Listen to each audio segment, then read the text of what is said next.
சிம்மராசிக்காரர்களுக்கெல்லாம் இந்த செவ்வாய் நீச்சபங்க ராஜயோகம் அடைவது எந்த விதமான பலன்களை தருகிறது?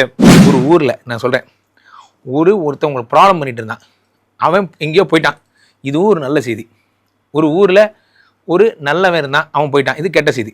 உங்களுக்கு ப்ராப்ளம் ஒன்று வரப்போகுது. நம்பர் 1 அது எதோ தெரில, கொஞ்சம் நாளாக மன்னிச்சு விட்டாங்க, ஒரு 3 மாதம் நமக்கு டைம் கொடுத்துருக்காங்க, கெடு கொடுத்துருக்காங்க.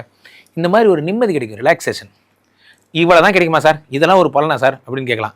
இங்கே தான் வேறு பலன் வருது. ஏன்னா 5 கோடியனும் 9 கோடியனும் சேர்ந்து ஒரே வீட்டில் இருந்தால் கோபுர கலச யோகம் என்று அழைக்கப்படுகிறது. அந்த கோபுர கலச யோகம் உங்களுக்கு ஒர்க் அவுட் ஆகுது. என்ன கோபுர கலசம்? அந்த விதத்தில் மரியாதை இல்லைன்னா வேஸ்ட்டுன்றேன். சம்பாதிச்சு யாருக்கு? ஸோ அப்போது 4 9 கோடியவனும் 5 கோடியனும் இணைந்து 12ஆம் இடத்தில் இருக்கும் பொழுது ஒரே என்ன சொந்தங்க.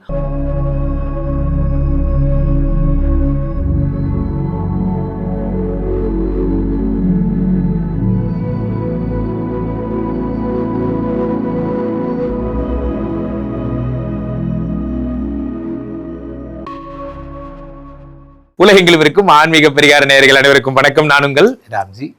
செவ்வாய் தரப்போகின்ற என்ன நீச்ச பங்க ராஜ யோகம் எப்போ? செப்டம்பர் 20 வருகின்ற செவ்வாய் பகவான் நீச்ச பங்க ராஜயோகத்தை தருகிறார். கடகத்திலே நீச்சமாகிறார். ஏற்கனவே உச்சம் பெற்ற குரு பகவானோடு சேர்கிறார்.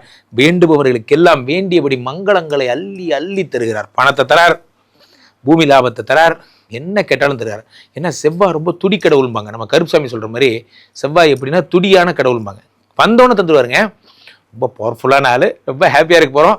ராசி ரீதியாக யார் யாருக்கெல்லாம் குழந்தை பிறக்க போகுது, யார் யாருக்கெல்லாம் வீடு வாசல் வாங்க போகிறீங்க, யார் யாரெல்லாம் நல்லா இருக்க போகிறீங்கிறத ராசி ரீதியாக பார்த்து விடலாம். சிம்மராசிக்காரர்களுக்கெல்லாம் இந்த செவ்வாய் நீச்சபங்க ராஜயோகம் அடைவது எந்த விதமான பலன்களை தருகிறது? செப்டம்பர் 20 செப்டம்பர் மாதம் வாழ்வின் துன்பங்கள் தொலைத்து விட்டோம் அப்படி சந்தோஷமாக பட போகிறீங்க. அது வாழ்வின் இன்பங்கள் தானே வரும் குருஜி. அது மற்றவனுக்கு, இது உங்களுக்கு வாழ்வின் துன்பங்கள் தொலைந்து போகுது. காரணம் என்னன்னா, உங்களுக்கு ஒரு ஊரில் நான் சொல்கிறேன், ஒருத்தவங்க ப்ராப்ளம் பண்ணிட்டு இருந்தான், அவன் எங்கேயோ போயிட்டான். இதுவும் ஒரு நல்ல செய்தி. ஒரு ஊரில் ஒரு நல்லவன் இருந்தான், அவன் போயிட்டான். இது கெட்ட செய்தி. உங்களுக்கு ப்ராப்ளம் ஒன்று வரப்போகுது. நம்பர் 1 என்ன, உங்களை ரொம்ப நாளாக ஒருத்தன் வம்பளுத்துட்டு இருந்தான், அவன் நீச்சமாயிட்டான். ரொம்ப சந்தோஷம். அது 4 9 கோடி அரசு அதிகாரிகளாக இருந்தால் நல்லா புரிஞ்சுக்கணும். அரசு அதிகாரிகளாக இருந்தால் 4 9 கோடிய பாதகாதிபதி செவ்வாய் நீச்சமாவதை வெடி வச்சு கொண்டாடணும் நீங்கள். ஏன் அப்படின்னா, உங்கள் பாஸ் உங்களை எப்படா ட்ரான்ஸ்ஃபர் பண்ணான்னு சுற்றிருந்தான், அந்த ஆள் ட்ரான்ஸ்ஃபரே போயிட்டான். அப்பாடா எனக்கு ஒருத்தன் கெடுதல் நினச்சான்டா, அவனே போயிட்டான்டா அப்படிங்கிற மாதிரி. இந்த பூமியில் நமக்கு துன்பம் தர்றவன் அவனே எங்கன்னா ஒழிஞ்சு போயிட்டானா, அதோட சந்தோஷமான செய்தி எதுவுமே கிடையாது. இந்த 4 9 கோடியவர் நீச்சமாகும் பொழுது கோர்ட்டு கேஸு, எங்களுக்கு சொத்து ப்ராப்ளம் இருந்தது சார், வீடு ப்ராப்ளம் இருந்தது சார், என்ன வேணால் சொல்லுங்கள், அந்த ப்ராப்ளம் இருக்கிறதெல்லாம் 4 9 கோடியவர் நீச்சமாகும் பொழுது அது என்ன ஆகுன்னா, அந்த ப்ராப்ளத்தை கொடுத்தவர் அவரே மன்னிச்சு விட்டுறாரு. என்ன சொல்கிறார், இந்த மாதிரி உனக்கு போகிற ரூட்டு தப்பு இருந்தாலும் பரவாயில்ல மாற்றிக்கோ அப்படிங்கிற மாதிரி. இந்த புஷ்பா படத்து ஒரு டைலாக் வரும். அது என்ன சார், எப்போ பார்த்தாலும் கட்டையை பிடிக்க சொன்னால் சட்டையை பிடிச்சிட்டே இருக்கீங்க, தோத்தவன்லாம் இப்படி தான் சார் ரீசன் சொல்லுவீங்களா அப்படின்னு புஷ்பா கேட்பார். அப்போ அந்த போலீஸ்காரர் சொல்லுவார், சரிடா நீ ஜெயிச்சுனே நினச்சிக்கிறா, ஆனால் ஒன்று இது சீக்கிரமாக மாற்றிக்கிட்டான்னு போவார். அந்த மாதிரி நம்ம பாஸே தோல்வி வச்சுக்கிட்டு அவனே போயிடுவான்.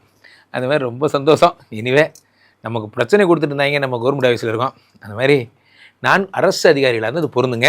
4 9 கோடியவர். இதே மாதிரி 4 9 கோடி நீச்சமாகும் பொழுது கோயில் லேண்டு வெள்ளங்கம் கொடுத்துட்டே இருக்காங்க, வாடகை கட்டு, அதை பண்ணு இதை பண்ணு. அது எதோ தெரில, கொஞ்சம் நாளாக மன்னிச்சு விட்டாங்க, ஒரு 3 மாதம் நமக்கு டைம் கொடுத்துருக்காங்க, கெடு கொடுத்துருக்காங்க. இந்த மாதிரி ஒரு நிம்மதி கிடைக்கும், ரிலாக்ஸேஷன். இவ்வளோ தான் கிடைக்குமா சார், இதெல்லாம் ஒரு பலனா சார் அப்படின்னு கேட்கலாம். இங்கே தான் வேறு பலன் வருது. ஏன்னா 5 கோடியனும் 9 கோடியனும் சேர்ந்து ஒரே வீட்டில் இருந்தால் கோபுர கலச யோகம் என்று அழைக்கப்படுகிறது. அந்த கோபுர கலச யோகம் ஒர்க் அவுட் ஆகுது. என்ன கோபுர கலசம்? அண்ணாந்து பார்க்கின்ற மாளிகை கட்டி அடி பார்க்கும்போது அண்ணாந்து பார்க்கின்ற மாளிகை, அந்த மாதிரி ஒரு பெரிய வாழ்க்கை உங்களுக்கு கிடைக்க போகுது. நண்பர்களே, ஒன்று புரிஞ்சுக்கோங்க, எவ்வளோ தான் நீங்கள் சம்பாதிங்க, வீட்லேயும் சூப்பர் ஸ்டார் சொல்கிற மாதிரி தான், வீட்லேயும் வெளி உலகத்துலேயும் நமக்கு மரியாதை இல்லைன்னா இந்த வாழ்க்கை வாழ்ந்து வேஸ்ட். நீங்கள் என்ன வேணால் சம்பாதிச்சிங்க, நீங்கள் சம்பாதிக்கிறதுக்கு உங்கள் வீட்லேயே மரியாதை இல்லை, உங்கள் ஃபேமிலியில் மரியாதை இல்லை, வெளி உலகத்தில் மரியாதை இல்லைன்னா வேஸ்ட்டுன்றேன். சம்பாதிச்சு யாருக்கு?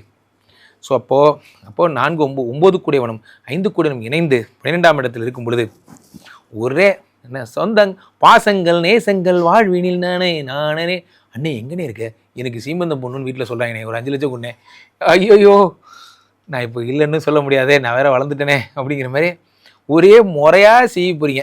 எழுதி வச்சுக்கோங்க. நான் இது நாள் வரைக்கும் உங்கள்கிட்ட சொன்னதெல்லாம் கம்மி. 1 லட்சம் எடுத்துகிட்டு வாங்க, எல்லா ஊருக்கும் போங்க நானே சொல்லியிருக்கேன். இப்போ 10 லட்சம் ரெடி பண்ணிக்கிங்க. ஏன்னா கடைசி வரைக்கும் நீங்கள் உங்களுக்கு சேர்த்துக்க போகிறதில்ல.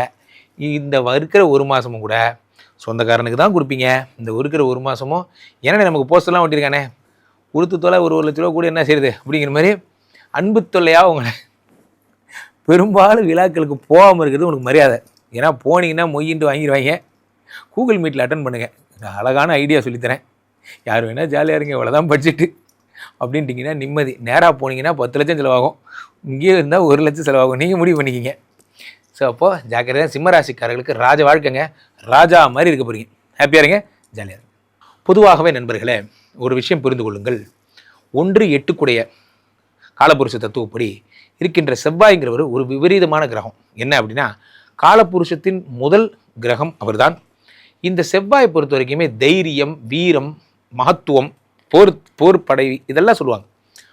1-8 இருக்கின்ற இந்த செவ்வாய் பகவான் காலபுருஷ தத்துவத்திலே ஒரு படையை நடத்தி செல்பவராக இருக்கிறார். இவர் நீச்சம் பெறுவது எங்க? கடகத்தில், உச்சம் பெறுவது மகரத்தில். எல்லா வருஷமும் நீச்சமாகிறார், இப்போ மட்டும் புதுசாக வரல. ஆனால் குரு அங்கே இவர் நீச்சமாகும் பொழுது கடகத்தில் ஆல்ரெடி ஸ்டே பண்ணியிருக்காரு பாருங்க, அது திஸ் இயர் தான். அடுத்த வருஷம் போனீங்கன்னா குரு சிம்மத்துக்கு போடுவார். அப்போது இவங்க 2 பேரும் சந்திச்சுக்கிறாங்க கடகம் எனும் புண்ணிய வீட்டில். ஏன் கடகம் புண்ணிய வீடு? ஏன்னா சந்திரனோட வீடு. சந்திரனுடைய வீடு. குருவுக்கும் சந்திரனுக்கு ஒரு காம்பினேஷன் இருக்குது, அது குரு சந்திர யோகம். குருவுக்கும் செவ்வாய்க்கும் ஒரு காம்பினேஷன் இருக்குது, அது குரு மங்கள யோகம். சந்திரனுக்கும் செவ்வாய்க்கு ஒரு காம்பினேஷன் இருக்குது, அது சந்திரமங்கல யோகம். டிஃபால்ட்டாகவே இதெல்லாம் யோகம். 3 நல்லவர்கள் சேர்ந்தால் என்ன ஆகும்? ஒரு குழந்தை இருக்குது, அப்பா, சித்தப்பா, பெரியப்பா, 3 பேர் அண்ணன் தம்பி. இவங்க அந்த குழந்தைய பார்க்குறாங்க. இந்த குழந்தைக்கு என்ன சொல்லுவாங்க? அப்பா தரண்டா வச்சுக்கிடா அப்படின்னு ஒரு தாத்தா தரண்டா, பெரியப்பா தரண்டா, சித்தப்பா தரண்டா, போட்டு அந்த பையனுக்கு செய்கிறாங்க. அந்த மாதிரி தான் 3 தெய்வங்கள் உங்களுக்கு ஒரு அருள போகுதுங்க. இதில் இந்த செவ்வாய் என்ன பண்ணுறாருன்னா, ரொம்ப துடிக்கடவுள்னு பேர். செவ்வாய் இருக்கும் பொழுது ரொம்ப துடியாக இருப்பார். எதை நினைக்கிறது முன்னாடி கொடுத்துருவார். அதனால தான் செவ்வாயை மின்னலுக்கு ஒப்பானவன் என்று வர்ணிக்கிறார்கள். செவ்வாய்ங்கிறது ரெட்டு, எப்பவுமே இவர் உழைப்பின் கடவுளாக அவர் அறியப்படுகிறார். இவ்வளோ விஷயங்கள் செவ்வாய் இருக்குது. செவ்வாயை நம்ம என்னெல்லாம் சொல்கிறோம்? பூமிக்காரகன்னு சொல்கிறோம். அப்போ பொதுவாகவே இந்த பீரியடில் லேண்ட் வாங்குறவங்க ரொம்ப நல்லா இருக்காங்க. அதுவும் லேண்டாக வாங்கணும், வீடாக வாங்கக்கூடாது, லேண்டாக வாங்கணும். அதே மாதிரி கொஞ்சம் மேலான இடம், கொஞ்சம் மேடான இடம், இதெல்லாம் வாங்குறது ரொம்ப நல்லது. கிழக்கு நோக்கிய வீடு, லேண்டு வாங்குறது ரொம்ப நல்லது. செவ்வாய்க்கு இதெல்லாம் யோகங்கள். மிலிட்ரி வேலை, வெப்ப மரம், புளிய மரம், ஆலமரம், அரச மரம், ஊரை விட்டு போக போகிறேன் கெட்டுக்கோ. ரொம்ப நாளுக்கு அப்புறம் எஸ்ஐ ஆனவங்க, சொந்த ஊர்லேயே எஸ்ஐ ஆயிருவீங்க. அப்புறம் என்ன சிங்கம் சிங்கம் இங்கே நிற்கிறவன யார் தெரியுமில்ல? எங்கள் பெரியப்பா, சித்தப்பா. ஒரு குரல் கொடுத்தா போதும், ஏய் என்னடா ஓவரா தவுண்டா இருக்கே, ஏன் ஊர்றா அப்படிங்கிற மாதிரி உங்கள் சொந்த ஊர்லேயே வேலை கிடைக்கிறதுக்கு நிறைய யோகம் இருக்குது. சொந்த ஊரில் போலீஸ்கார வேலை கிடைக்கிற மாதிரி ஒரு சுதோஷம் வேறு எதுவுமே கிடையாது. ஏன் அப்படின்னா நீங்கள் வச்சதான் சட்டம் அப்படி. அப்போது செவ்வாய் இவங்க சில பேர் இராணுவத்தில் வேலை கிடைப்பீங்க. சில பேர்லாம் பார்த்தீங்கன்னா போலீஸ்காரனாக ஒரு திமிர் இருக்கணுட்டா. அது மாதிரிலாம் நீங்கள் நினச்ச அந்த சாதனை, பாடி பில்டிங், ஸ்போர்ட்ஸு சாம்பியன், அது ஏசண்டக்காரா குண்டு மொழியில் அந்த மாதிரி குத்து சண்டை இத்தோட நிப்பாட்டு போதும். எங்கே நிப்பாட்டுறது? நைட்டு 12 மணி ஆகி குத்து சண்டை போயினே இருக்கு. அந்த மாதிரி ஒரு நேரம் நீங்கள் பிஸி ஆகிட்டிங்கன்னா ப்ராக்டிஸ்லாம் பண்ணுறதுக்கு டைமே தெரியாது. நான் பார்த்துருக்கேன் நிறைய பேர், என்ன எல்லா புகழும் ஒருவனுக்கே அந்த மாதிரி அந்த விஜய் அந்த பாட்டு பாடுறதுக்கு முன்னாடி நாள் நைட்லாம் ஓடிட்டே இருப்பார். அந்த மாதிரி ஒரு வெறி வந்துடும் உங்களுக்கு. இந்த ஸ்போர்ட்ஸ் மேனுக்கெலாம் என்ன ஆகிடும்? அடுத்து அந்த தங்க மெடலை வாங்கிட்டு தான் விடுவேன் அப்படிங்கிற மாதிரி ரொம்ப வெறி வந்தெல்லாம் செயல்படுவீங்க. ரொம்ப பெரிய புகழெலாம் அடைய போகிறீங்க, நல்லா இருக்க போகிறீங்க. இந்த நீச்சபங்க ராஜயோகம் உங்கள் வாழ்க்கையில் 40 நாள். இந்த 40 நாளில் நீங்கள் என்ன நடக்குதுன்னே உங்களுக்கே தெரியாது. செப்டம்பர் 20க்கு அப்புறம் உங்களை கடவுள் கூட்டிகிட்டு போகிறார். வாங்கிறதெல்லாம் இந்த இதெல்லாம் ஒரு டெம்பிள் ரன்னு, இதெல்லாம் கேம்ஸ் எல்லாம் ஓடுறதுக்கு ஒரு பையன் ஓடிட்டே இருப்பான், தங்கமாக ஒரு காயினாக எடுத்து போடுவான். அந்த மாதிரி அள்ளி போடுறதா அவங்க வேலை. எடுத்து போட்டே இருப்பீங்க. ஒரே கோல்டு தான். 40 நாள் கழிச்சு திருப்பி பார்த்தீங்கன்னா தங்கம் மூட்டை ரெடியாக இருக்கும். அந்த மாதிரி வர்றதெல்லாம் ப்ராஃபிட். எப்படி இவ்வளோ விற்றேன், என் கடை எப்படி காலியாச்சுன்னு எனக்கே தெரியல சார் அப்படிங்கிற மாதிரி. எல்லாம் ஒரு நேரம். சொல்லுவாங்க சில பேருடைய நேரம் 300 இட்லி, 200 தோசை, 100 பூரி. டேய் காலையில் விற்கிறதுக்கு முன்னாடியே சில பேர் எவ்வளோ போட்டாலும் ஓடாது. ஆனால் நீங்கள் போட ஓடிக்கிட்டே இருக்கும். அதுதான் அவன் ராசி உங்களுக்கு ஓட போதே. அவர் நீங்கள் என்ன பண்ணோம், கீழே போய்ட்டு இந்த நம்பருக்கு ஒரு ஃபோன் பண்ணுங்கள். உங்கள் சொந்த ஜாதகத்தை பார்த்துக் கொள்ளுங்கள். உலக புகழ்பெற்ற நமது விஸ்வரூப விஷ்ணுமாய எழுந்திருக்கக்கூடிய புனிதமான இந்த ஸ்ரீமடத்தில் தினசரி நடக்கின்ற விஷ்ணுமாய ஹோமங்களை கலந்து கொள்ளுங்கள். மீண்டும் ஒரு நல்ல பதிவில் சந்திப்போம். நன்றி, வணக்கம். இங்கே ஸ்தாபிதம் செய்யப்படுகிறார் விஷ்ணுமாயா.